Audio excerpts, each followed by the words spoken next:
ሰላም ማህበር ከማለት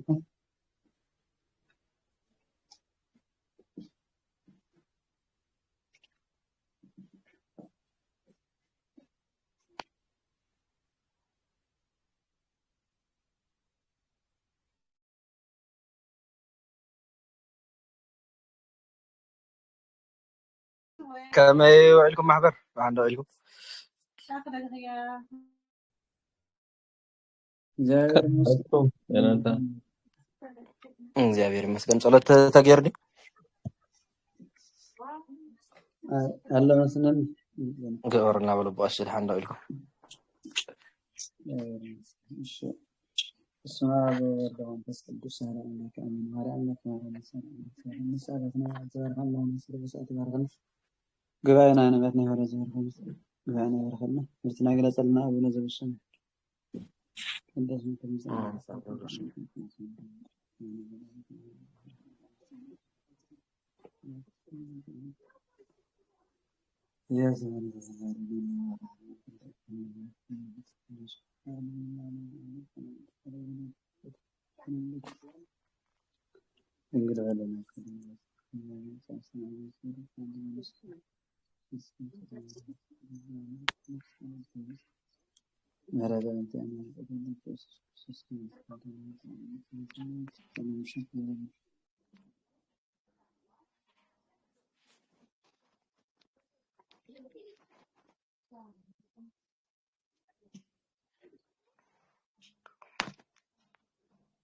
ጸሎትና ይቀበለና እግዚአብሔር ይፍት ቦሽ ፍቲ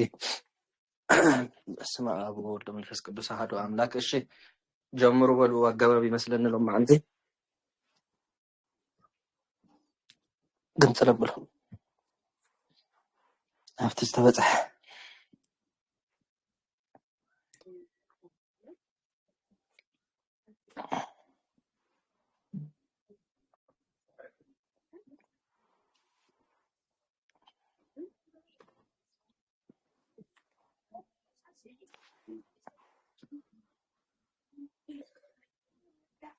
اسمع الله محبر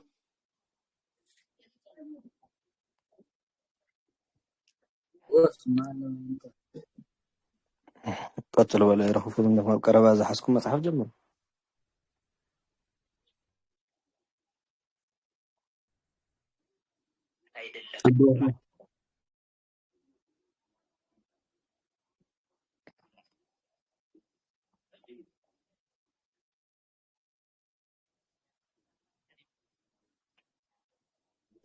ሻናጽሪና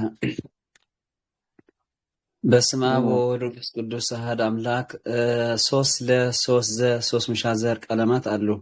በስመ አብ ወወልድ ወመንፈስ ቅዱስ አሐዱ አምላክ 3 ለ3 3 ምሻዘር ቀለማት አሉ። በስመ አብ ወወልድ ወመንፈስ ቅዱስ አሐዱ አምላክ 3 ለ3 3 ምሻዘር ቀለማት አሉ። 3 ለ በልዓ ህብስቶም ለማዕዱ ለመሶቡ ለበዓል እሺ ሰለስተ ለሰለስተ ሰለስተ ሙሻዘር ቀለማት አለው እንደዚህ ብዛለው እንጂ ብለጀምርለው ማለት ይበላ አንታይ በልዓ ህብስቶ ለማዕዱ በልዓ ህብስቶ ለማዕዱ ሓደ ለመሶቡ ክልተ ለበዓል ሰለስተ ለዝተባለ እዚ እጂ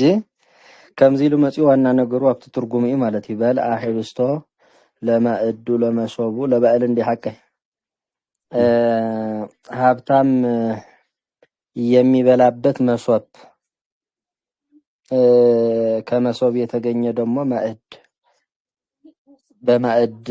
ህብስቶ ለማዕድ እንዲ በማዕድ ያለ እንጀራን በላ ማለት ይትርጉሙ ሀብታም ዝበልዕሉ መሶብ ዝበለ ማለት እዩ ካብ መሶብ ዝተረኽበ ድማ ማዕዲ ኣብ ማዕዲ ዘሎ ድማ ህብስቶ ለማዕዲ ማለት እዩ እንጀራ በሊዑ ዝበልዕ ዘላ ኣካል ኣይጠቐሰን ያው ነዳይ በልዓ ክንብል ንኽእል ኢና ማለት እዩ ባለቤት ንምግባር ግን ትርጉሙ ከም እንዳገበርካ ብመሰሪ ይትርገም ማለት እዩ ግን እንታይ ዝጀንታ ብምንታይ ምትቆፅር ብዘርፊ ድዩ ወይስ ብከመይ ማለት ብመሰሪ ሞያ እንዳሃብኩም መኺዱ ብመሰሪ እንዲ እንታይ ኢና ንብ ዘለና ሕጂ በልአ ህብስቶ ለመዕድ እንዲ ሀብታም የሚበላበት መሶብ ለመሶቡ ለበዓል ዝበሎ ማለት እዩ ሀብታም የሚበላበት ሞሰብ ከሞሰብ የተገኘ ደግሞ ማዕድ በማዕድ ያለ እንጀራን በላ ማለት እዩ ንድሕሪት እንዳበልካ ምኻድ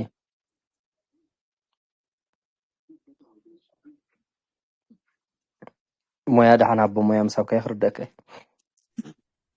ነዳይ በልአ ነዳይ ምሰሎ እሺ ነዳይ የበላ ባለቤት በላ ማሰሪያ ህብስቶ የበላ ተሳቢ እሺ ነዳይ በላ ህብስቶ ለማዕዱ ለዘርፍ አያያዥ ለዘርፍ አያያዥ ዘርፍ አያያዥነቱ ህብስተ ማዕድ የሚያሰኝ ማዕድ የህብስት ዘርፍ ነው ያው መሰሪ ዘርፍ እሺ ማዕድ መሰሪ ዘርፍ ለዘ እሺ ማዕድ እሺ ንምፍላጥ እምበር ዘርፍ ክትብሎ ትኽእል ኢኻ ብውስጡ ግን መሰሪ ምዃኑ ምፍላጥ ማለት እዩ እሺ መሰሪ ለመሶቡ እሺ ከይና ፍትሐ ዘለና ከመሶቡ አይደል እሱ እውን ለዘርፍ አያያዥ ሁሉ አያያዥ ግን ሳይሰ ዘሎ ኦኬ ለዘርፍ አያያዝ ዘርፍ አያያዝነቱ ወይ ሙስቲ ናብነት ምጥና ዘሎ ኦኬ ህብስተ መሶብ የሚያሰኝ መሶብ ማዕደ መሶብ ባ እታ ምስ ህብስቶ ዘላለ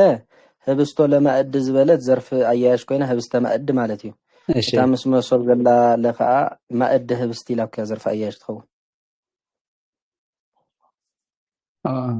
እንደተን ብሰለስተ ተበደስ በብሓደ ገይሩ ኣኮለ ዳሊ ነበር ነናተን ምስሊ ነይር እሺ ነናተን እንዴን ሞ ዘለዋ ነናተን ማለት ሲ ታ ህብስቶስ በብሓደ ትሕዘን ንማዕድ ንመሶቡ ንተባእት ማለት እዩ ናብነት ዘርፈይ ለዘርፍ ኣዝና ምሸ ዘርፍ ኣያዝነቱ ህብስተ ማዕድ ኢልና ታኻ ታ መሶብ ዘለኻ ለዘርፍ ኣይኮነን ሰለስተለ ሰለስተ ለለ ዝበል ነናተን ዘርፍ አያያዥ ሒዘን ማለት ነናተን ዝሓዘ እምበር ብሓደ ሰለስተ ዝኸውን ኣይኮነ ይቆራርፆ ለኝታ ወይስ ላይ ጥራይ ተቆሪፃ ፀኒሓ እስኪ እሺ ቀጽል እስከ እሺ ለዘርፍ አያያዝ ምሳ መሶብ ዘለማት ለዘርፍ አያያዝ ዘርፍ አያያዝነቱ ማዕደ መሶብ የሚያሰኝ መሶብ የማዕድ መሰሪ ዘርፍ ለዘርፍ አያያዝ ዘርፍ አያያዝነቱ መሶብ ባዕድ የሚያሰኝ ባዕል የመሶብ መሰሪ ዘርፍ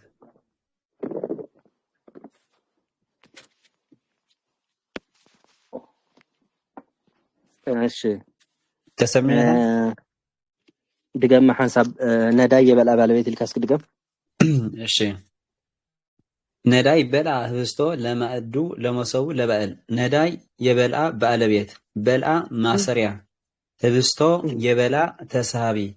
ለዘርፍ አያያዝ ዘርፍ አያያዝነቱ ህብስተ ማዕድ የሚያሰኝ ማዕድ የህብስት ዘርፍ ለዘርፍ አያያዝ ዘርፍ አያያዝነቱ ማዕደ መሶብ የሚያሰኝ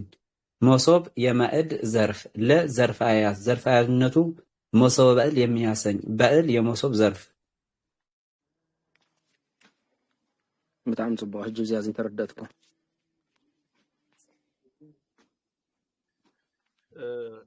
ጌታ ከመይ ውዕል ሕትላት ንብዚኣ ከይቀጽልኩም ከሎ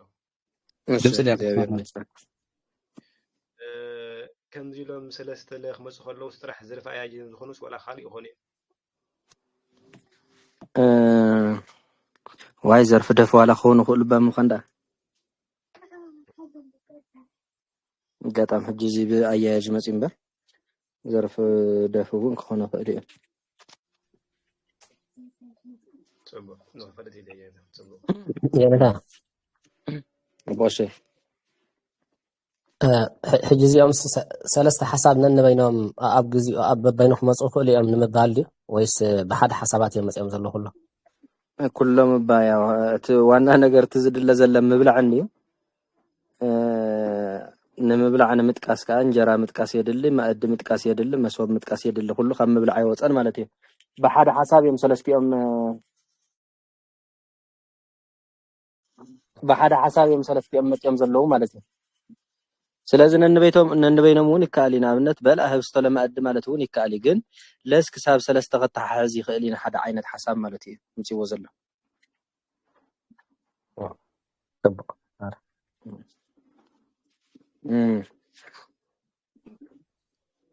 እሺ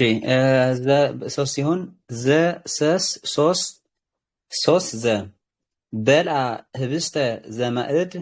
ዘመሶብ ዘባእል ሓደ በቃ ትፍልል ያው ናይ ለዘራዝራን ናይ ዘና ዘራዝራን ፈሊድ አልምጪ ወንበር ፈታቱ ሓደ ተርጉሞ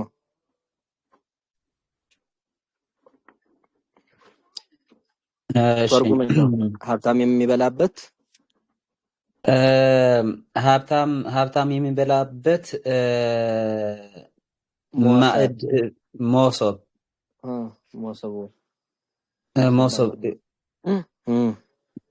ኦኬ ሀብታም የሚበላበት ሞሶብ ነው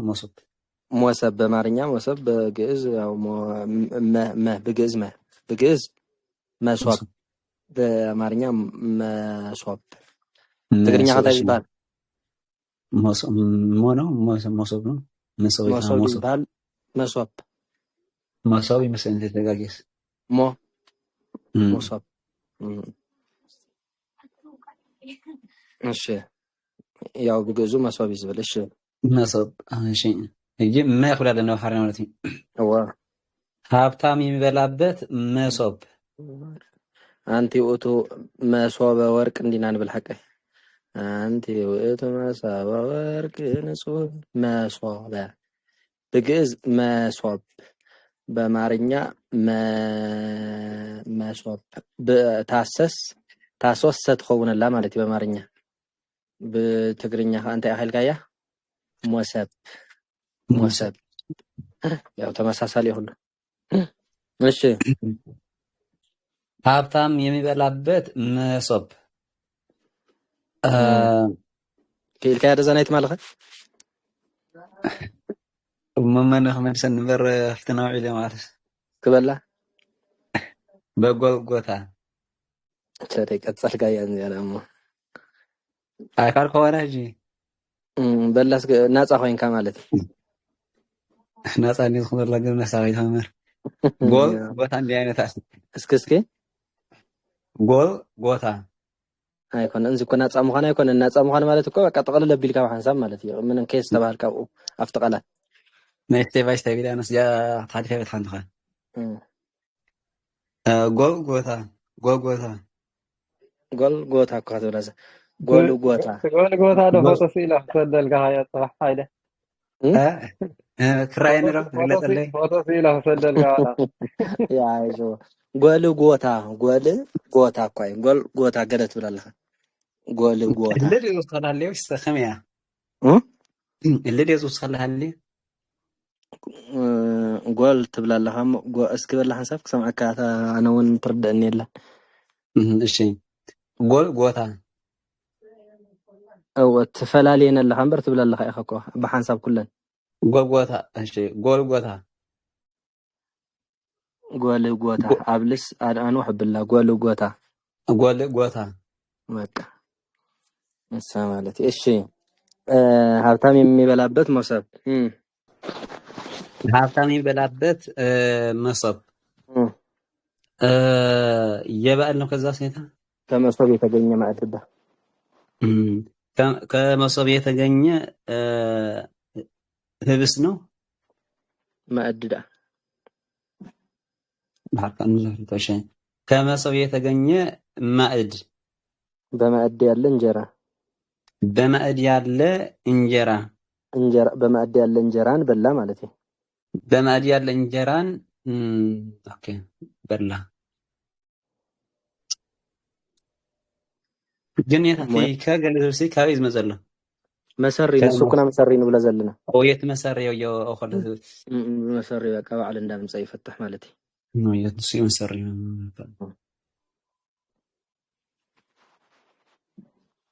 እሺ ማይኸንደግ ወሮች በልዎ ያው ተመሳሳሊ ብለም ብዘን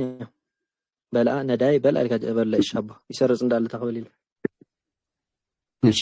ነዳይ የበላ ባለቤት በላ ማሰሪያ ህብስት የበላ ተሳቢ ዘርፋያዝነቱ ህብስተ ማዕድ የሚያሰኝ ማዕድ የህብስት መሰሪ ዘርፍ ዘርፋያዝነቱ ማዕድ መሶብ የሚያሰኝ መሶብ የማዕድ መሰሪ ዘርፍ ዘርፋያዝነቱ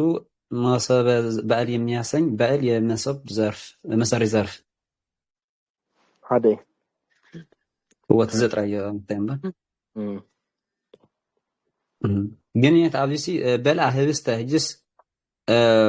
ተስሓብ ስለዝኾነ ዲማነሲ እዚ ከብል ከሎ ወላፍቲ ዘርፋያ ዝኮን ከሎስ ህብስት ንዝብል ነይሩ ተስሓብ ስለዝኾነ ህብስተ ብዘላ ህብስቲ ኢሉ ዝተናበ ይከውንን ዋይ ከመይ ገይሩ ህብስቲ ኢሉ ዝተናዩ ይኸውንን ገቢር ተገብረ ይኸውን ከም ብዘተ ተሓይዞ ለይላ ነስ ብዘፈ ወላይ ተሓሓዝ እንከሎ ገቢር ብገቢርነቱ ተገብሮ ብተገብርነቱ ቆይ ዝሕዝ ማለት እዩ ክናብብ እንከሎ ንኣብነት ተናቢቡ እንተኮይኑ ንገቢር ንተገብሮ ይኽእል ህብስተ ዝበሎ ንገቢር ንተገብሮ ይኽእል እዩ ክትሕዛ ዘለካ ወዲኻነ ህብስት እንድሕር ዳ ኢሉ ግን ፈፂም ገቢረ ይኽእል ንተገብሮ ጥራይ ዝኽእል ህብስተ ዝበሎ ግን ንገቢር ንተገብሮ ይኽእል ተናቢቡ ዝተናበበ ዳኣሉ ንገቢር ንተገብሮን ዝኽእል እምበር ተገብሮ ንገቢር ንተገብሮን ኣይኽእልን እሺ ሶስ ምሻ ዘር በልአ ህብስተ ማዕድ ነው ይታ እስኪ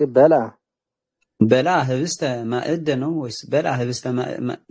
በልአ ህብስተ ማዕድ መሶበ በዓል እስኪ ድገማ በልአ ህብስተ ማዕድ መሶበ በዓል ዋይ እስኪ አናብቦ እስኪ በልአ ግን ወቲ ማዕድ ግእሶ ዘሎ በልአ ህብስተ ማዕድ ኩሉ እናብቦ እሺ በልአ ህብስተ ማዕድ አይደለም አናብቦ ማዕድ እኮ ደው ይብልን በይኑ በልአ ህብስተ ማዕድ በልአ ህብስተ ማዕድ መሶበ በዓል ነው አዎ ከማር በልአ ህብስተ ማዕድ መሶበ በዓል ህብስተ ማዕድ መሶብ ዘይኮነስ በልአ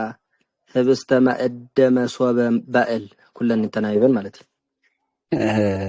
በልአ ህብስተ ማዕድ መሶበ በዓል የሚያሰኝ ማለት ይቅርታ በልአ ህብስተ ማዕድ መሶበ በዓል ደልጋ በቃ እና ተናብቦ ሞሽዑ ትርጉሙ ከም ትላዕል ይወላ ሓንቲ ዘፈላል ነገር ይብሉ አክቲ ብለ ኦኬ እዚካ ብምንባብ ኣብዚ መጀመርያ ብለ ሙሻዘር ዝበሎ ንምንባብ መጀመርያ ብለ ርኢና ድሕሪ ብዘንር ኣለና ሕጂኻ ሙሻዘር ዝበሎ ብምንባብ ማለት እዩ በልአ ህብስተ ማዕድ መሶበ በዓል ነው አፋታትሑ ያው ሓደ ምንም ዘፈላል ነገር ይብሉ እጂ ዘርፍ ዘይብሉ እምበር ዘርፍ ናልካ ትኸይ ማለት እዩ በቃ ዘርፍ እንዳበልካዎ ሰለስቲአን ሓደአን ሞያን ጥራይ ታዘን ታለን ጥራይ ዘለዋ እናብባ ጥራይ ዝፈላለ ዘሎ ናይ ሰለስቲ ናይ ለብ ዝርዝር ናይ ዘብ ዘይዝርዝር ናይ ዚ ብምንባብ ብምዃን እዩ ዝፈላለ ዘሎ ክንህባል እዚ ኣጋጣሚ ብካልእ ስኒ ሃይነሉ አዎ ነዳይ የበልአ ባለቤት በልአ ማሰሪያ ህብስት የበልአ ተሳቢ ማዕድ የህብስት መሰሪ ዘርፍ መሶብ የማዕድ መሰሪ ዘርፍ በዓል የመሶብ መሰሪ ዘርፍ በቃ እሱ ይኸላል ሓንቲ ይብል ሓደ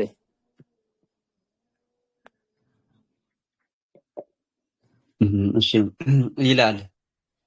ከእነዚህም ሙሻዘር ሲቀር የቀሩት በለ በዘ ይደፋሉ ይህም በላ ሓቲት ከያ ዝነበርካ ስምዖን መፅያላ ማለት እዩ እሺ ብዘይካ ሙሻዘርስ ካልኦት ኩሎም ብዘርፍ ደፊ መፅዮም ዲልዎም እሺ ወሺ ይደፋሉ ይህም በልአ ለማዕዱ ለመሶቡ ለባእል ህብስቶ በልአ ለማዕዱ ለመሶቡ ለባእል ለበዓል ህብስቶ ዲ በልአ ለማዕዱ ለመሶቡ ለበዓል ህብስቶ ለበዓል ህብስቶ የሀብታም መሶብ በልአ ለማዕዱ ለመሶቡ ለበዓል ህብስቶ የሀብታም መሶብ የመሶብ ማዕድ የማዕድ እንጀራን በላ ማለት ነው። አሁን መሰሪክ የምጽማት ነው هو بنتني أتخيز الله يا حبتام إلى اللي خريه لبقى له استاذ ولا يا حبتام ما صوب يا ما صوب ما إد يا ما إد إنجران بلة اوكي مويا بتقرينيا فرطي ناي حبتام ما صوب ما إد ناي ما أدي ناي ما أدي إنجرا بليو مالتي ፍሪነትን ስታ መሰሪ በዘይ ምጻይ መሽ አይነት መሰሪ በዘይ ምጻት ራይ ዘኮነ ደፊኻ አባ ሞያ ካፍሊ ዝበለት ያቆዘ ወሲ ካብስታይ ወንጸሎቲ ዘልፍ ደፊ ተስተወነ ድሕርቲ ብሎ ወላ እሺ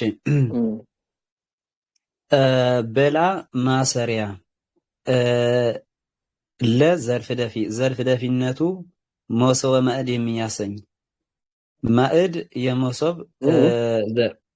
ለዘርፍ ደፊነቱ ማዕድ መሶበ ማዕድ ህብስተ ማዕድ መሶበ በዓል የሚያሰኝ ህብስተ ማዕድ በዓል የሚያሰኝ ህብስተ ማዕድ መሶበ በዓል የሚያሰኝ የሀብታም መሶብ ምሽልናለና የመሶብ እንጀራ የእንጀራ ማን ነው የሀብታም መሶብ የመሶብ ማዕድ የማዕድ እንጀራን በላ እንደ ሐቀ የማዕድ እንጀራን አዎ ህብስተ ማዕድ መሶበ በዓል የሚያሰኝ ታኔ መጀመርታ አለ ደፊ ንኩለን ማለት እሺ ዘርፍ ደፊነቱ ህብስተ ማዕድ መሶበ በዓል የሚያሰኝ ማዕድ ደግሞ የመሶብ ነው የታ ማዕድ ዝበለደ ህብስተ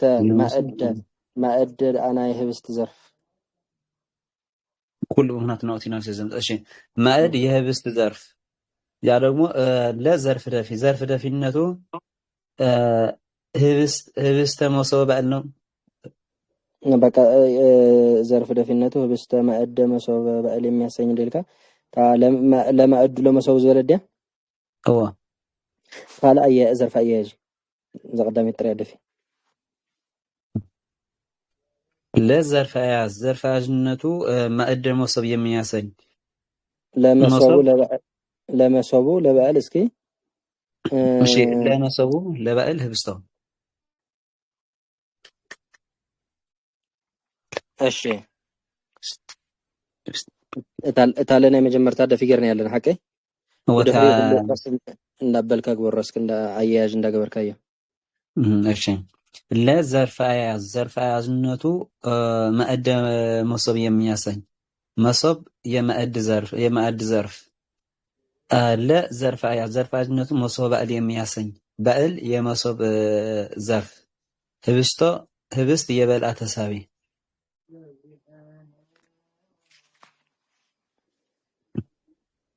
በቃ ከማያ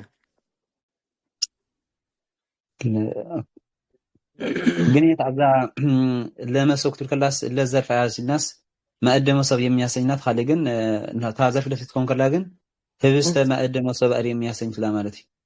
ዋታ መጀመርታ ደፊ ደገርና ያ ማዕድ ካና መንደ ስታይገርና ያለና ናይ ህብስት ዘርፍ ደገርና ያለና ካብኡ መን ይዝተርፈና መሶብ እንደዚህ ተርፈና ትክክል መሶብ ካና የማዕድ ዘርፍ ንገብሩ ማለት ማዕድ ናይ ህብስት ዘርፍ ገርና ያለና መሶብ ካና የማዕድ ዘርፍ ንገብሩ በዓል ካና የመሶብ ዘርፍ ንገብሩ ማለት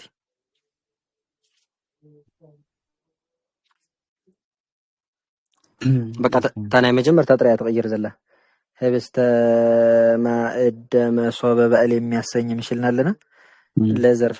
ደፊነት ህብስተ ማእደ መሶበ በእሊልና ታ ህብስት ንድሕሪት ስሒብና ያለና እምበር ተኻለ ከም ዘለዎ እዩ ዘሎ ካብ ስትረውን ኒው ይር እሺ በልአ ዘማእድ ዘመሶብ ዘባእል ህብስተ ይላል ካሪት ምሳእ ዘለና በልአ ዘማእድ ዘመሶብ ዘባእል ህብስተ ዲ መቃዚያ ከዓ ከምኣ ማለት ናይ መጀመርታ አለ ዘርፍ ደፊ ምግባር እሺ ሃያስኪ ኩል እንታይ ትርጉማት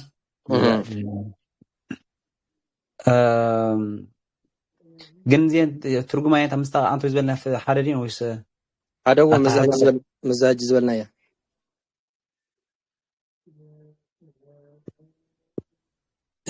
እሺ ህብስትን ሽመድ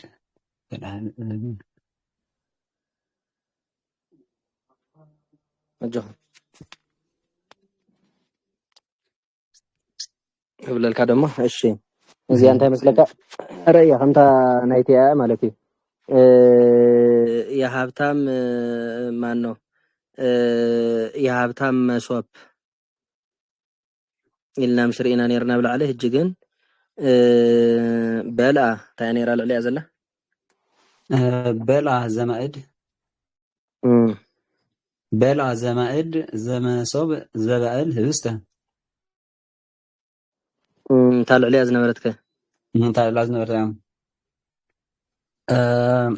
በልአ ለማእዱ ለመሰቡ ለባእል ህብስቶ እንታይ ልናያ ነርና አማርኛ እዚያ የሀብታም እንጀራ ማእድ እንዲልና ነርና ሓቀይ እዚኣ ከዓ የዘባእል ህብስት ዝበለ ማለት እዩ የሀብታም እንጀራ ማእድ ማለት እዩ የሀብታም እንጀራ ማእድ መጀመሪያ የመሶብ ማእድ የማእድ ማን ነው የሀብታም እንጀራ ማእድ ኢልካ ተተሓሓዛሞ የሀብታም መሶብ የመሶብ ማእድ የማእድ እንጀራን እንድሕር ኢልናያ ተብልያ ስለዚ ከም ብሎ ዳሓን የሀብታም መሶብ የመሶብ ማእድ የማእድ እንጀራን በላ ትርጉማ ከምዚያ ሽዑ ዘርፍ ደፊ ዘርፍ ደፍነቱ ህብስተ ማእደ መሶበ በእል የሚያሰኝ ህብስተ የበልአ ተሳቢ ማእድ የህብስት ዘርፍ ዘርፍ አያያዥነቱ ማእደ መሶብ እንደገና ዘርፍ አያያዥነቱ መሶበ በእል ኢልና ነብላ ማለት እዩ የሀብታም ህብስተ የሀብታም ህብስተ ማእደ መሶበ በእል የሚያሰኝ ምቅያር ይዝሮ ምግልባጥ ስለዝኾነ ንሽቲ ውዝግብግብ የብል ግን ከምኡ እሺ ግን ምስተቀዳሚ ዘለና ፍልነት ይብለን ምሽንታ ሓደ ጥራይ ክዝርዘር ከሎ ዘይ ክዝርዘር ከሎ ምሽ መቃቲ አብለ እዚኣ ከዓ ብዘብ ምምፃር ጥራይ ሃባ ሙያ እሺ ነዳ የበልአ ባለቤት በልአ ማሰሪያ ዘርፍ ደፊነቱ ህብስተ ማእደ መሶበ በእል የሚያሰኝ በእል የህብስት ዘርፍ ዘርፍ አያያዥነቱ ማእደ መሶብ የሚያሰኝ መሶብ የማእድ ዘርፍ ዘርፍ አያያዥነቱ መሶበ በእል የሚያሰኝ በእል የመሶብ ዘርፍ ህብስት የበልአ ተሳቢ ግልጽ እንዲ ሓከም በቃ ታናይ መጀመርታ ጥራይ ደፊ ምግባር ካልስ አያያዥ ታደፊ ዝበላ ነታ ናይ መወዳእታ ጥራይ ማለት አይጥዕመን በኻለ ኦኬ እንታን ዘርፍ ያው ሕጽር ብዝበለ ግን እንታይ ማለት እዩ ምጽዎ ዘሎ መስለኩም በልአ ለማእድ ህብስቶ ማለት እዩ ተኻለ ስቂሉ አያያዥ በልአ ለማእድ ህብስቶ እዚኣ ይኹም ትሕዙ በልአ ለማእድ ህብስቶ እዚኣ ዘርፍ ደፊ እንድያ እቲ ለመሶቡ ለበዓል ዝብል ዘሎ ከዓ አያያዥ ማለት እዩ ዋና ነገሩ ናይ ደፊ መንገዲ ጥራይ ክርድአኩም ዘለዎ እምበር አቡ ብዙሕ ንባባት ምእታው ይከኣል እዩ ማእኸል በልአ ለማእድ እንዲሉ ነይሩ ሓቀይ ለመሶብ ለባእል ባእለ ጳውሎስ ምናምን እንዳበልካም ቢካ መጨረሻ ደፊቅ ትገብራ ትኽእል ኢኻ ህብስቶ ትብል ታዋና ነገራ እንታ ናይ መጨረሻ ናብ መጀመርታ ትስሕባ እሞ ካልእ ግን ከከም መጻጽኡ ኢኻ ሞያ እንዳዓደልካ ይትኸይድ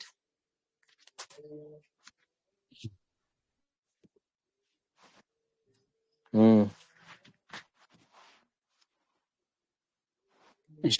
ከተለና ናካን ኸይደልና እሺ ውጥን ጨራሽ ቀለማት 5 ናቸው። ከመ ውጥን ጨራሽ ቀለማት 5 ናቸው። እሺ ዛባ ውጥን ጨራሽ ማለት እሺ ንገሩሉ ዝሕጂ ትማሩ ወንጽባሕ ቁጸሩሉ በዚ መንገድ ሲገርኩ መለማመድ ማለት ይኸውን በደንብ ገርኩ መስተውሉ እሺ ሽምስተናና ታቸው ደግሞ ከመ ሰ መጠነ ዳእሙ ናቸው። በቃ ውጥን ጨራሽ ዝበሃሉ አጋባት እዚኣቶም እዮም ማለት ሕዝዎ አምሽተ ወከመ ዳእሙ ሰ መጠነ ማለት እዚኣቶም ውጥን ጨራሽ ይበሃሉ ማለት እሺ ወሲሆን በልዓ ህብስተ ወመዓረ በልዓ ዲ በልዓ ህብስተ ወመዓረ እንጀራን በላ ማርንም ጠጣ እንጀራ በልዓ ማዓረውን ሰተየ ማለት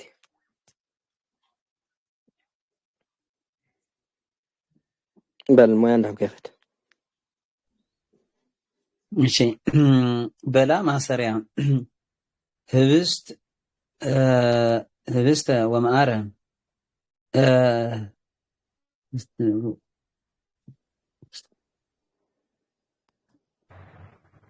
ኦኬ የበላ ተሳባሪ ነታ ወጥን ጨራሽ ማር እንታስ ከድሓር ከመይ አንገብራ ነራ ወጥን ጨራሽ ወጥን ጨራሽ ደልካ ማን ታሪፍና ሸው ማር ከዓ የሰት የተሳቢ ኦኬ بخاري خنمص ማለት አይደለም ባዕሉ ባይ ምጽቶ ውጥን ጨራሽ ኦኬ ያፍትፈች ሰማው ሄዲያነስ በልዓ ህብስተ ወመዓረ እንደልካ እንጀራን በላ ደልና ማርንም ጠጣ እንጀራ በልዐ ማዓረውን ሰተየ ህጂ ሰተየ ዝብል አንቀጽ የለን ቦይ ዝመጽ ዘሎ ያ እሺ ስለዚህ በላ ማሰሪያ ህብስት የበላ ተሳቢ ወውጥን ጨራሽ ማር የሰተየ ደሃን ሰተየ ቦይ ተወጠነ ማሰሪያ ረሐም ብሎ ሰተየ ቦይ የተወጠነ ማሰሪያ ማዓረ የሰተየ ተሳቢ ማለት ማርካ የሰተየ ተሳቢ እሺ ውጥን ጨራሽን ደጋመን ይኸውነለ ማለት ይወ እንኸ 10 ዓመት ሰተየ ዘሽ ስለዚህ ከምዚ እናገበሩ የምጽዮም በቃ ሰተየ ዝበሃል አንቀጽ ምሽ አይተጸውዐን ግን ውጥን ጨራሽ ስለዝኾነ አፍቲ በልዐ ለፍቲ ካሰተየ ዝብል አንቀጽ ከምጽ ይኽእል ማለት ይብስልጣን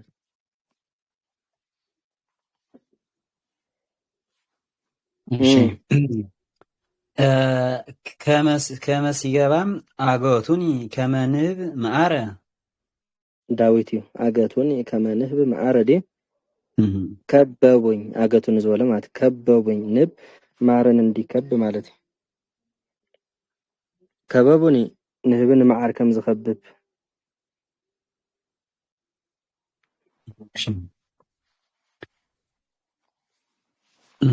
ትርጉሙ ተረድዎ ከበቡኒ ብዘለታ ታ አገቱን ትብል ዘላ ብላዕልስ ትውጠነላ ናብ ታሕቲ ማለት ንህብን ንመዓር ከም ዝኸብብ ከበቡኒ ትብሉ ንህብን ንመዓር ከም ዝኸብብ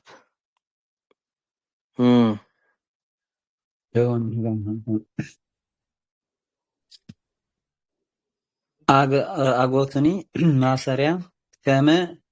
ውጥን ጨራሽ ንህብ የአጎቱኒ ባለቤት የውጥን ንብ ማረን እንዲከብድ እዋ የውጥን ተሳቢ አይደለም፣ የውጥን ጨራሽ ባለቤት። እሺ የውጥን ጨራሽ ባለቤት ማዕረፍ ማዕረፍ አጎት ንብ ማረን እንዲከብ የአገቱን ተሳቢ። እሺ ማር የአገቱን ተሳቢ ወይም የውጥን ጨራሽ ተሳቢ ይባላል።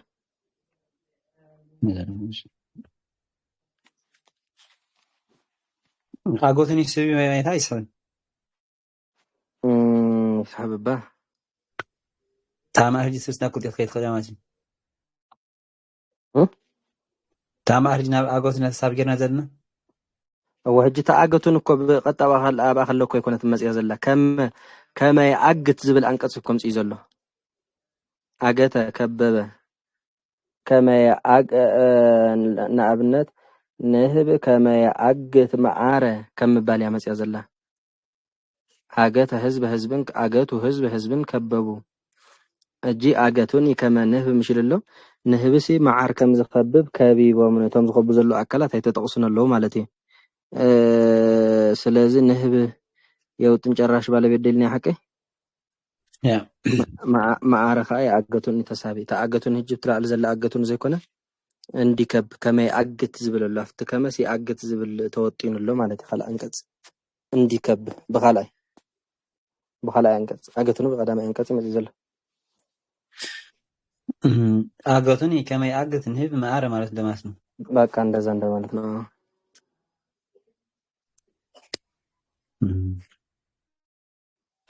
እሺ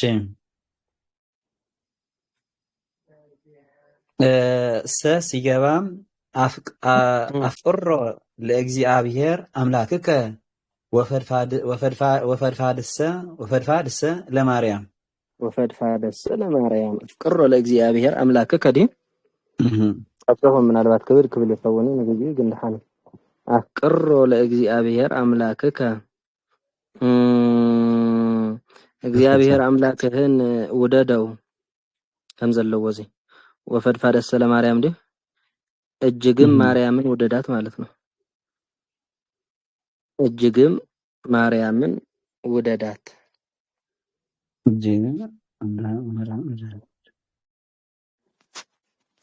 ወፈድፋደሰ ለማርያም እጅግም ማርያምን ውደዳት ያው ይወጥን ህጅውን ይወጥን ይዘለ ማን ይዞ ወጥን ከለርኢና ከመዲ ከመውጥን ከለርኢና ህጅ ኻሰ ወጥን ከለርኢና ንርኢ ዘለና ግን ታሰሲ አብ የገር ዋዳማት ለስ እሺ አፍቅሮ ለእግዚአብሔር ወፈድፋደሰ ዲሎ ሰውጥን ከለ በዘይ ወይ ንበይን ይወጥንን ዋሂዝ ይወጥን ጨራሽ ከሆነ ሰበት ይገር ዋዳማት አፍቅሮ ማሰሪያ ለተሳቢ ነው ተጠቃሽባ ለእግዚአብሔር አፍቅሮ ለእግዚአብሔር ቆይ እግዚአብሔርን ነው። እሺ አፍቅሮ ማሰሪያ ለአጋፍችንም ያው ተጠቃሽ እግዚአብሔር የተጠቃሽ ባለቤት አምላክከ የእግዚአብሔር ቅጽል ወደጋም ነው ወአሻሽ ለቀሪባ እሺ ወአሻሽ ለቀሪ ፈድፋደ እሺ አጓላማሽ አንቀጽ አጓላማሽ አፍቅራ ላለው ማለት ወፈድፋደሰ አፍቅራ ዝብለው እዚ ተወጥይኑሎ አፍቅራ ምትሳችን ፈድፋደሰ አንቀጽ አጓላማሽነቱ አፍቅራ ላለው ውጥን ጨራሽ ለማርያም ደግሞ ለአጋፍችንም ለተጠቃሽ ማርያም ተጠቃሽ ባልተቤት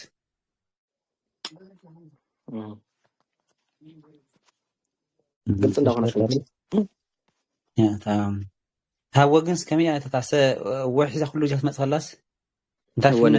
ብድሕርሸት መጽልያ አይተወጥንን እሰን በይን አይተወጥንን ያ ወሕዛ አይተወጥን ፈድፋደሰ ለምንስ ፈድፋደሰ شحوات رد زي كنا حاتت نغلاتنا ردنا ولا خمسونات محتوى متأنا سيجابا كي رهقت تردأكم كم محلف أو حانت محدار يحيش دم إلا تردأ حلف اللو ስለዚ ኣነ መንከርን ጥራይና ንብዘል ንሕቶ እንተሃሊኩም ግልጽ ዘይኮነ ንሓተትኩም ማለት እዩ ኣብ ቅፅል ከይሸገር ንበይኑ ጥራይ ክርስቶስ ክእል እዩ እሺ ኣፍቅሮ ለእግዚአብሔር ርህቀት ማርያም እምኃጢአት መጠነ ሰማይ እምድር ርህቀት ዲ ማርያም እምኃጢአት መጠነ ሰማይ እምድር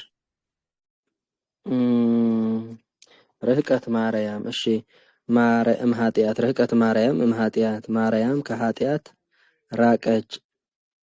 ቀፂል እንታይ ዘሎ መጠነ ሰማይ እምድር ሰማይ ከምድር የሚርቀውን ያህል ማለት እዩ ሰማይ ከምድር የሚርቀውን ያህል ማርያም ከኃጢአት ራቀች ማለት እዩ ማርያም ካብ ኃጢአት ርሒቃ ሰማይ ካብ ምድሪ ከም ዝርሕቆ ዝኣክል ማርያም ካብ ኃጢአት ርሒቃ ማለት እዩ እንጂ ካብዚ መጠነ ክውጥን ከሎ ዲመጽ ዘሎ እሺ እንጂ ሰንታ ታመጠን እንታይ ወፂና ኣለና ማለት ታንቀጽ ታይሞኒ እታ ርህቀት ትብል ናብኡ ከይዳ ኣላ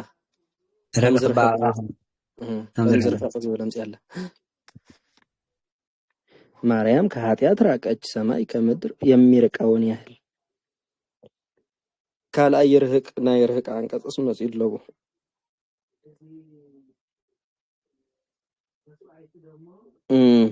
እሺ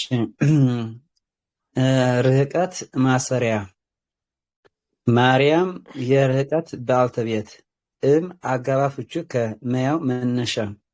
ኃጢአት የመነሻ ባለቤት መጠነ ወጥን ጨራሽ ሰማይ የወጥን ጨራሽ ባለቤት አጋባ ፍቹ ከመያው መነሻ ምድር የመነሻ ባለቤት በጣም ጽቡቅ በቃ እዚያተም አንተ ልፈልነል ዳሙ እሺ ዳሙ ስገባ መኑ ይትኤረዮ ለተክለ ሃይማኖት ይትኤረዮ መኑ ይትኤረዮ ለተክለ ሃይማኖት ዳይሙ ገብረ ህይወት ተክለ ሃይማኖትን ማን ይተካከለዋል ገብረ ህይወት ይተካከለዋል እንጂ ዳይሙ እንዲ ሐቀይ ይተካከለዋል እንጂ ተካክለዋል እንጂ እሺ ተክለ ሃይማኖትስ ምን ይማዓራረዮ ገብረ መንፈስ ቅዱስ ይማዓራረዮ እንበር ማለት እዩ ትርጉሙ በቃ ህጂ ይማዓራረዮ እንበር ካልኣይ ይማዓራረዮስ መጥኢሎ ማለት እዩ ዳይሙ ወጢኑሉ ወሎ ሓደ የምዚያተም ዘም ኩሉ ጊዜ ካልኣይ ዝመዘሎ እዋ ግድና ይኮነን ያው ህጂ አጋጣሚ በካልኣይ ዳምፂ ወንበር በቀዳማይ ወን ክወጽእ ኸል ያ ምዕራብ ዝገብሮ ዘለና ይላል እሺ መኑ አንቀጽ አጓላማች ነው ባለቤት ባ ማን እሺ መን መኑ የይትኤረዮ ባለቤት ይትኤረዮ ማሰሪያ ለአጋፍችን መያው ተጠቃሽ ተክለ ሃይማኖት የተቃሽ ባለቤት ዳይሙ ወጥን ጨራሽ ገብረ ህይወት የወጥን ጨራሽ ባለቤት ቀሊል ይውጣን ወጥን ጨራሽ ናይ ወጥን ጨራሽ መንገድ እዚ አጽሉማ ሽዑ ንጽባሕ ክትነግሩ ከለኹም በዚ ንገሩ እዩ ብኻልኣይ ትንገሩ እንዲያውም እዚ ፈትኑ መፈተን ንገሩ ወይ ጉባኤ ቃና ወይ ብዛምላችሁ ወይ በሚበሱ ንገሩ በነገርኩም ለካብ ይበለጽ ይሰርጽ እሺ ወጥን ጨራሽ ዝሆነ ጋባት እጂ ትረሰውን እንደ የሚልናዮ ሓሙሽተ ደ ወሓሙሽተ ልናዮ መነ መጠነ ዳይሙ ከመ ወሰ በቃ ወጥን ዝሆነ ዚያቶም ማለት እሺ ሕራህ እሺ ተደራራቢ ተደራራቢ አገባባት 8 ናቸው። እሊህም አመ፣ ከመ፣ ድህረ፣ ሀበ ተደራራቢ ማለት እዩ አመ ከመ ድህረ እንዳበሉ ዝመፁ አገባባትስ ክንደይ የሚልዎም 8 አመ ሓደ እሺ እንደዛ ነው። እሺ አመ፣ ከመ፣ ሓደ 2 ድህረ 3 ሀበ 4 ዘ 7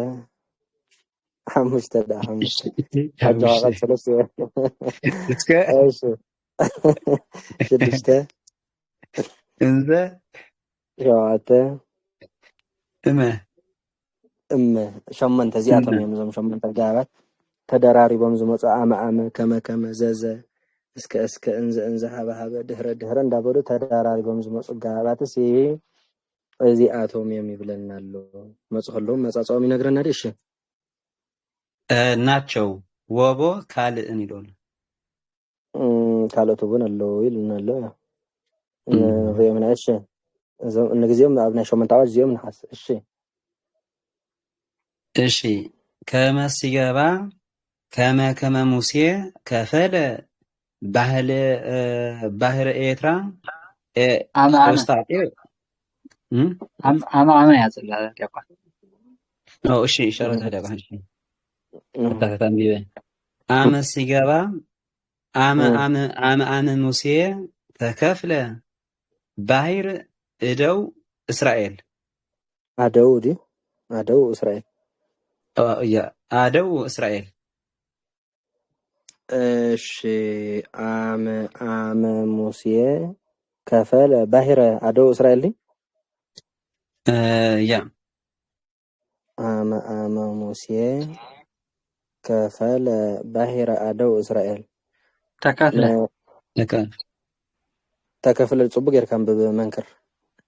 አመ ሙሴ ተከፍለ ባህር አደው እስራኤል አመ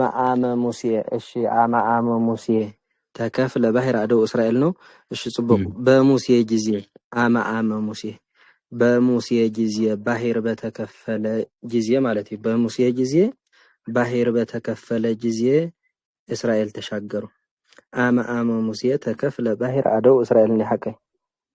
አመ ሙሴ በሙሴ ጊዜ ተከፍለ ባህር በተከፈለ ጊዜ እስራኤል ተሻገሩ።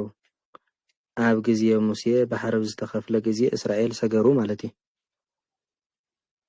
ሞያ አመ በሐሳብ ዲኔታ ወይስ ሓንቲ ከመይ ገራንተ አመ አጋፎቹ ጊዜ ማያው ማንጸሪያ አመ አጋፎቹ ጊዜ ማንጸሪያ አመ አማርና ጥራሽ ነው አይደለም። አመ አጋፎቹ ጊዜ ማያው ማድረጊያ ቀዳመት እሺ አመ አጋፎቹ ጊዜ ማያ ማንጸሪያ ካለይቲ አመ አጋፎቹ ጊዜ ማያ ማድረጊያ ሙሴ ማድረጊያ ባለቤት ሙሴ የማድረጊያ ባለቤት ተከፍለ ብለን ሊያስር ማንጸሪያ ይጠብቀዋል። ባህር የተከፍለ ባለቤት አደው ማሰሪያ እስራኤል የአደው ባለቤቶች በጣም ጥሩ ግን አጋኩም ሕጅታ አመ ኢላ ዘላ አመ ተከፍለ ሙሴ እታ መንጸሪያ ተባሂላ ዘላ ናብቲ ተከፍለ አንቀጽ ዘቀረበት እያ ምሽ ኣነቲ እታ ዘቀረበት ኣላ ካልአይቲ ዓመት ምስ ሙሴ ዘላ ምስኡላ በቃ ተቀዳመይቲ ዓመ ከዓ ነታ ተከፍለ ትብል ዘላ ርሕቅ ኢላ ዘላ ንዓ ትሕሉ ማንጸሪያ በሙሴ ጊዜ ባህር በተከፈለ ጊዜ እና በታ ማእኸሊና ትርጉም ንጅምር ዘለና በታ ምስ ሙሴ ዘላ ዓመ በታ ካልአይቲ ዓመ በታ ካልአይቲ ዓመ ትርጉም በታ ካልአይቲ ዓመ ብለልና ሞያ ክነብ ከለና ከዓ ብቀዳማይ ጀሚርና ተቀዳመይቲ ማንጸሪያ ጌርና ተኻለይቲ ማድረጃ ንገብር ሙሴ ማድረጃ ባለቤት ይኸውን ተከፍለ ንኸይተኣስር ከዓ ተቀዳመይቲ ዓመ ትሕሉ ኣላ እሺ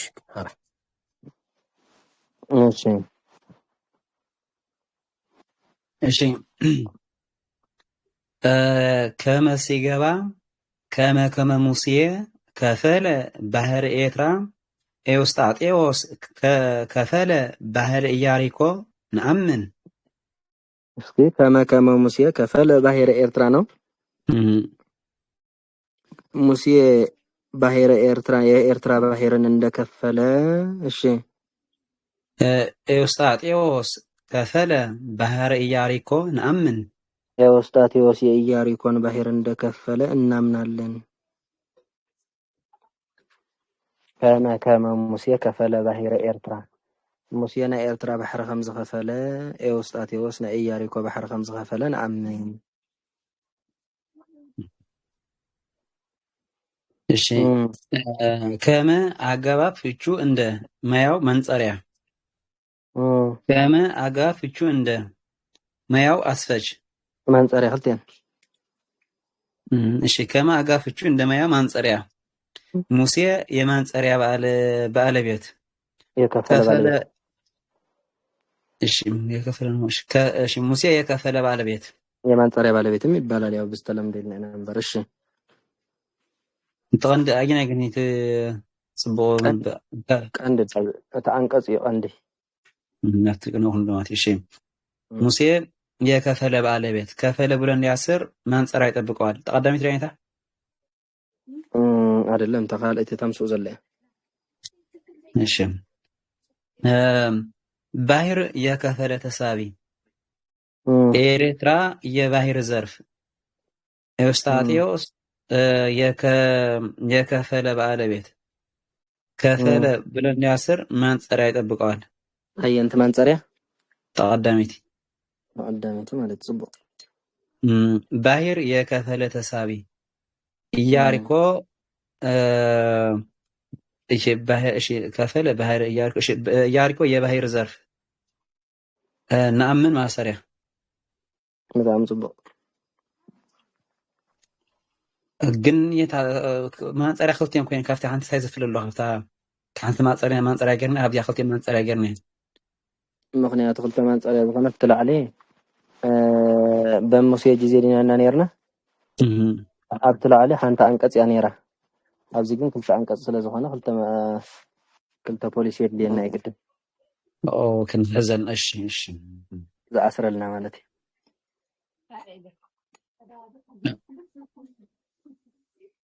እሺ ብክልቲኡ መርኣያ ማለት ከከም ስታይካንዲ ያው ተሓደ ማድረጃ ተሓደ ኣስፈጅ ጌርካ ተሓደ ማንጸሪያ ክትገብሮ ትኽእል ኢኻ። ክልቲኦም ማንጸሪያ ጌርካ እውን ክተምፅኦም ትኽእል ኢኻ። በሙሴ ጊዜ በማርያም ጊዜ ኢልካ ንኩሎም እውን ማድረጃ ጌርካ ምምጻእ ይከኣል እዩ። ኣማጻጽኣ እዩ ዝውስኖ ማለት እዩ። ዝሮ ዝሮ እቲ ዋና ነገር ንዓና ዘድልየና ግን ተዳራሪቦም ይመፁ ምዃኖም እዩ። ተዳራሪቦም ክመፁ ከለዉ ከዓ ከከም ኣማጻጽኦም ምፍታሕ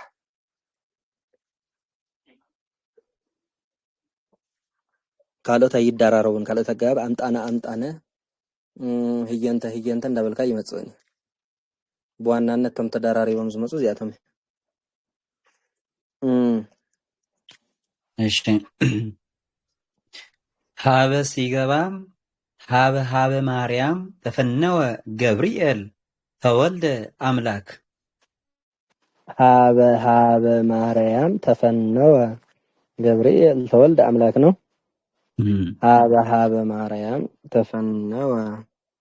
ሀበ ማርያም ሀበ ማርያም ተፈነወ ገብርኤል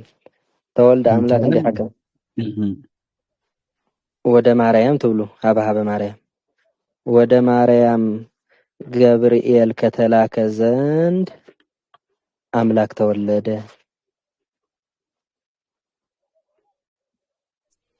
ወደ ማርያም ገብርኤል ከተላከ ዘንድ አምላክ ተወለደ። ናብ ማርያም ገብርኤል ምስተላእኸ አምላክ ተወሊዱ ማለት እዩ።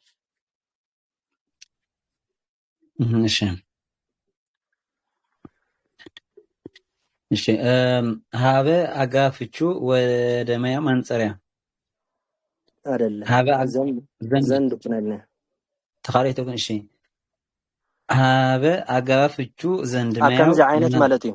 ከምዚ ዓይነት ብድርብ ክመጽእ እንከሎ ትርጉም ብኻልኣይ እዩ ዝመጽእ በቲ ተደሪቡ ዝመጽእ ካልኣይ እዩ ዝፍታሕ ዝጅምር ኣፈታትሓ ወደ ብዝበለ ዝጅምር ወደ ማርያም እንዲሆን ከምዚኦም ዓይነት ድርብ ክመጽእ እንከሎስ እቲ ትርጉሙ ዝመጽእ በቲ ካልኣይ እዩ اوكي بيتقندنا ወደ ማርያም ኢልና ዝጀመርናዮ ማለት እዩ ሃበ ማርያም ወደ ኢሉ ተፈቲሑ ዘሎ እንታይ ንኽብለካ ኢለ እቲ ወደ ዝብል ዘሎስ ተቀዳማይ ዝተፈትሐ ምስ ማርያም ዘሎ ሃበ እዩ ተላጊቡ ዘሎ ምስኡ ማለት እዩ ኩሉ ግዜ ተደራሪቦም ክመፁ ከለዎ ዘመጋባት እዚኣቶም በቲ ካልኣይ ድርብ ዝጅምር ፍትሕ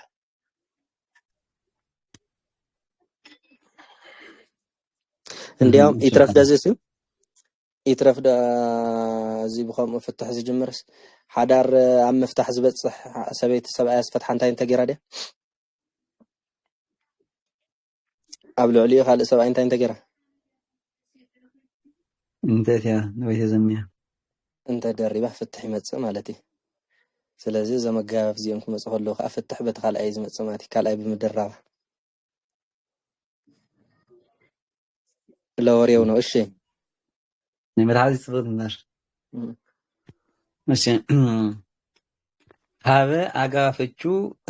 زند مايا منصريا هذا أقافتشو ودا مايا مقشقشا مريم يا مقشقشا بالتبيت تفنوا بلون ياسر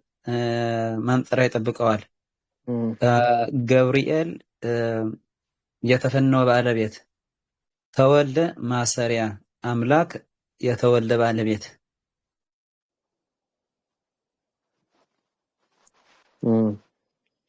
እሺ ድህረ ሲገባ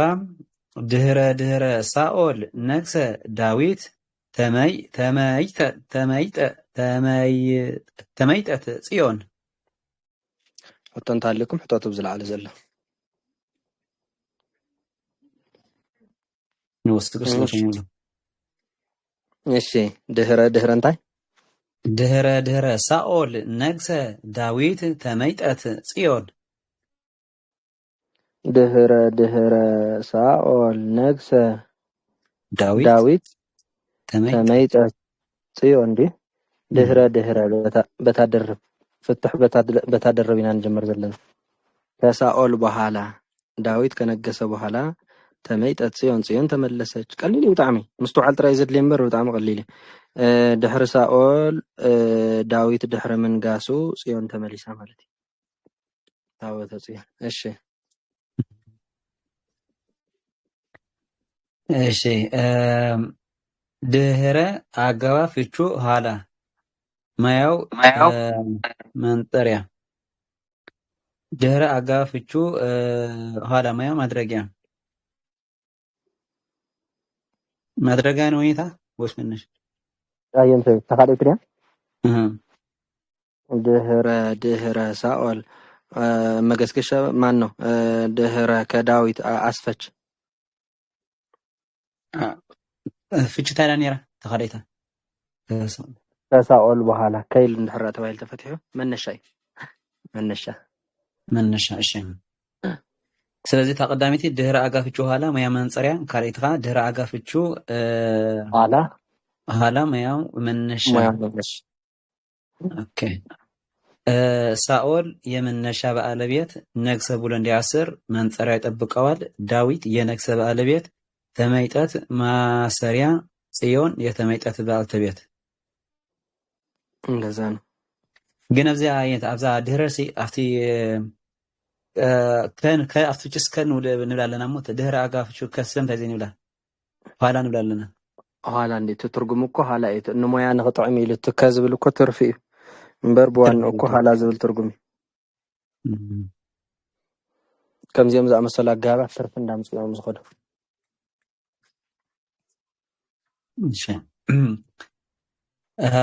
ዘሲገባ ዘዘፈቀደ ይገብር እግዚአብሔር ዘዲ ዘዘፈቀደ ይገብር እግዚአብሔር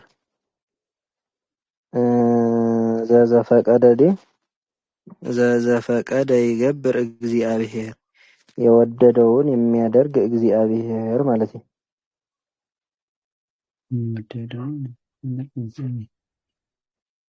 የወደደውን የሚያደርግ እግዚአብሔር የነታ በኻል መንገዲ ዘፈቀደ ዘይገብር ትብላለና ማለት ነው ዘፈቀደ كان ز- زفقد ዘይገብር ዘፈቀደ ዘይገብር የወደደው ዘፈቀደ ዘይገብር ዲ ዘፈቀደ እግዚአብሔር ዘፈቀደ አይደለም ከመ አንተ ኮይና ከመይ ክትከውን መስለኩም ዘገብረ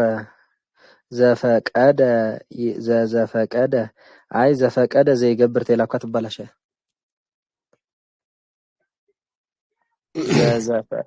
ዘፈቀደ ይገብር ብዝበለት ያትጣም ማለት ዘፈቀደ ዘይገብር ዘፈቀደ ዘይገብር የወደደው ዘፈቀደ የወደደውን እንደዛም ይቻላል። ዘፈቀደ ዘይገብር እግዚአብሔር ዲ እዋ ጥቦት ያው ከማውን ትካለ ዘፈቀደ ዘይገብር የወደደውን የሚያደርግ እግዚአብሔር ማለት ይተኸውን ያ ታዘጥራይ ናፍቲ ይገብር ከያላ ማለት ብዝበለጸ ግን እግዚአብሔር ዘይገብር ዘፈቀደ የወደደውን የሚያቅትከውን ከላ ጽቦት እግዚአብሔር ዘይገብር ዘፈቀደ እዚያታ ዝበለጸት ማለትም እዚያ ሙድ ሐሞ ይሃብዋ ዘፈቀደ ይገብር እግዚአብሔር እሺ የወደደውን የሚያደርግ እግዚአብሔር የወድ እሺ እዛ አጋፍቹ የሚያው ቅጽል ነው አዎ ቅጽል ነው የእግዚአብሔር ዘኻሪት ከዛጋ እሺ የወደደውን የገብር ተሳቢ ኦኬ የወደደውን የሚያደርግ የወደደውን የሚያደርግ ዘ የይገብር ተሳቢ ፈቀደ ብሎ እንዲያስር ዘ ይጠብቀዋል ተቀዳሚሽ ትምስኡ ዘለበ ተስተሳው ዝኾነ እሺ ፈቀደ ብሎ እንዲያስር ዘ ይጠብቀዋል ተምሳው ዘለውነት ይገብር ብሎ እንዲያስር ካት ኻላ ተቀዳሚ ማለት ነው ቅጽል ይጠብቀዋል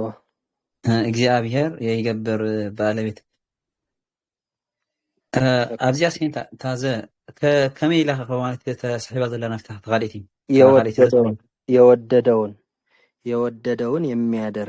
የወደደውን የሚያደርግ ታዘዝ ተስሓቢያ የወደደውን ነገር የሚያደርግ እግዚአብሔር ማለት እንታ ነገር ካውጽና አላ ማለት ወታ ተስሓብ ትኾን ዘለ ኣብትዘስ ነገር አለ ዝፈቀደ ነገር ዝገብር እግዚአብሔር ማለት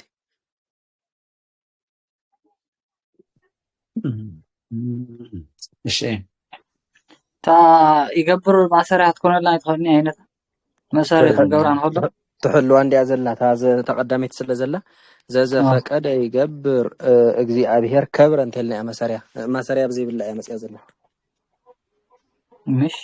تا يقبر ግን ጭራሽ ማሰራት ትኮን አይተኸኒ አይተኸለም ጭራሽ خلاص ዘርፍ ጌርና ትዘ አይተኸውነን ትሕሉ ያግድ ግድን ክትሕሉ የወደደውን የሚያደርግ እግዚአብሔር ይላል ተቀጽላ ክትሕሉ ደስ ከማ ታስረላ ተለላ ማለሲ እግዚአብሔር ዝፈቀደ ይዝገብር ኢልካ 4 ነጥብ ትገብር ተለላ እግዚአብሔር ዘፈቀደ ይገብር ተሓንተ ዘተገድፋ እሺ እግዚአብሔር ዘፈቀደ ይገብር ምሽቱ እግዚአብሔር የወደደውን ያደርጋል ታዘ ተስሓብናዊ ይገብር ጌርካ ፈቀደ ብሎ እንዲያሰር ዘይጠብቋል ይገብር ማሰሪያ ትገብራ ማለት እሺ አንተ ለምግዳ እንዲያውም እዚ ኮን ቅንይ ይኸውነኒ በቅጽል ዝጅምር ቅንይ እኮ የለ ማዕከል እምበር እዚ በቅጽል ይጀምር ዘሎ ንመርአያ ስለዝኾነ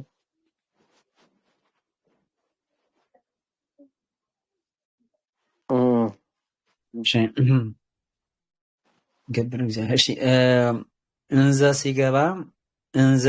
ይወርድ መቅሰፍት ለአይለ አሕዛብ ይረአዩ እስራኤል ለምንት ሰቅልዎ ለአምላክ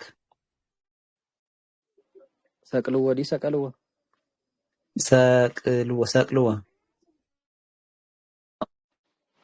ዳ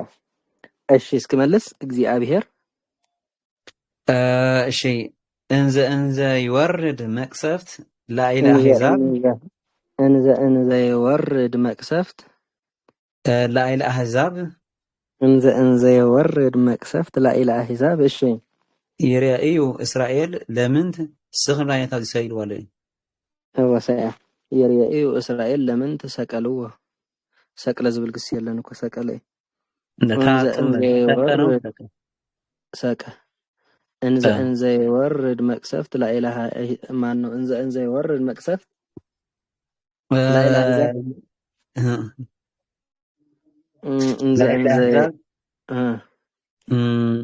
እንዘ ይወርድ መቅሰፍት ላኢለ አሕዛብ ይርአዩ እስራኤል ለምን ሰቀልዎ ለአምላክ እንዘ ይወርድ መቅሰፍት ላኢለ አሕዛብ ማን ነው? እንዘ ይወርድ መቅሰፍት ላኢለ አሕዛብ ይርአዩ እስራኤል ለምን ተሰቀልዎ? እሺ በአሕዛብ ላይ መቅሰፍት ሲወርድ እስራኤል እያዩ ይርአዩ ዝበሎ አምላክን ለምን ሰቀሉት? ለምን ሰቀሉት? ኣብ ልዕሊ ኣሕዛብ መቕሰፍቲ ክወርድ እንዳረኣዩሲ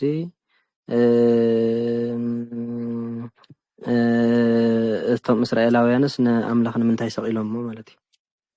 መቕሰፍቲ ክወርደና ኢሎም ዘይፈርሑ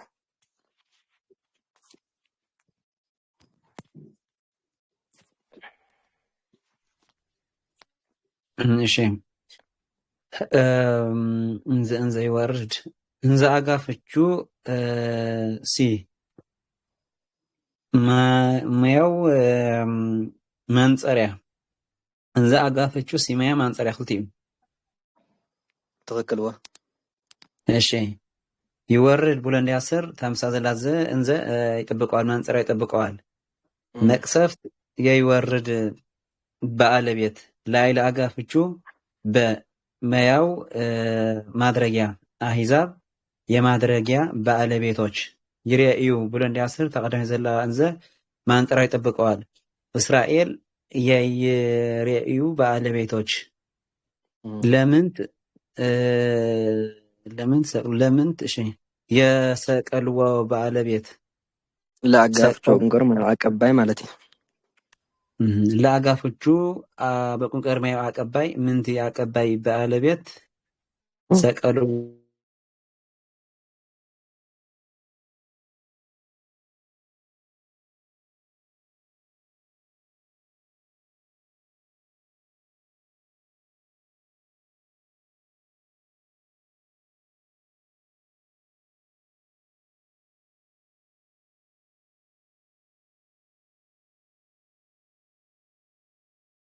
ለአምላክ አላትና ለአጋፎችን ማያው ተጠቃሽ አምላክ የተጠቃሽ ባለቤት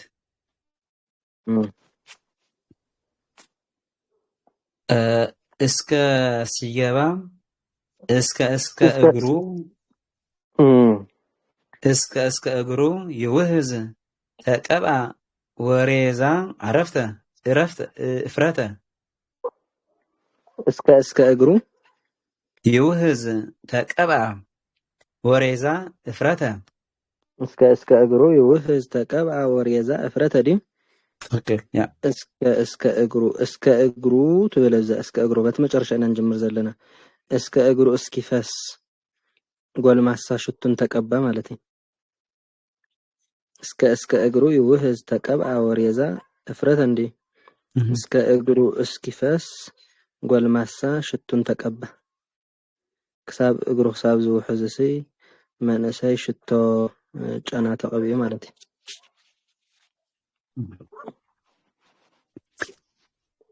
እሺ ግን ሞያ ካላት ትፍትን ጽቦ ነይሩ በንባሓን ጀሚርካ ሰብ ዝኾንካ ተቆጽልሕ ወደ እሺ እስከ አጋፍቹ እስኪ ማያው ማንጸሪያ እስከ አጋፍቹ እስኪ ማያው አስፈች ነው እስከ እግሩ ግን እግር የአስፈች ባለቤት ይውህዝ ብሎ እንዲያስር ማንጸሪያ ይጠብቀዋል ተቀብአ ማሰሪያ ወሬዛ የተቀብአ ባለቤት እፍረት የይውህዝ ተሳቢ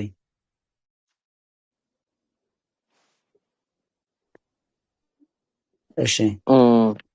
እሺ ያና እመ ሲገባ ክርስቶስ እመ ይምህል ይሰቀል ድህነ አዳም ማለት ያሳያል። ድህነ አዳም ክርስቶስ እመ ይምህል ይሰቀል ድህነ አዳም ነው። ክርስቶስ ቢምል ቢሰቀል አዳም ዳነ ማለት ክርስቶስ ምስመሓለ ምስተሰቅለ አምላኽ ማን ነው አዳም ድሒኑ ማለት እዩ። ክርስቶስ ቢምል ቢሰቀል አዳም ዳነ።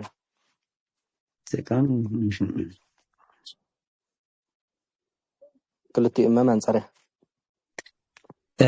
እመ አጋፈቹ ቢመያ ማንጸሪያ ይምህል ብሎ እንዲያስር ማንጸሪያ ይጠብቀዋል። ይሰቀል ብሎ እንዲያስር ደግሞ ማንጸሪያ ይጠብቀዋል። ድህነ ማሰሪያ አዳም የድህነ ባለቤት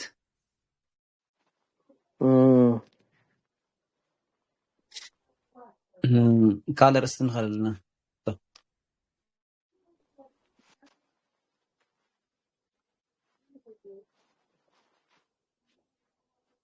እሺ የቅኔ መንገድ ከሶስት መንገድ አይወጣም። አንዱ የሰዋስው ግስ ነው። ንቀጽል ደጋባ ወይስ ግስ ክንብል ከይበዝሐኩም ኢለ ወዛኔ ልማንቲ ንባይ ማሽ ቁርጥር ይላሽ ዝኾነስ ብሓደገም ንሳ ቀጽል ዋዚ ኣብ ሞደው ነብላ ሽዑና ብግስ ነቶ ግስን እሽተይ ንበል ንክትሓዝ ከም ዝኸውን ክኸውን ኣሎ ናይ ዝጎይኻ ኣይኮነን።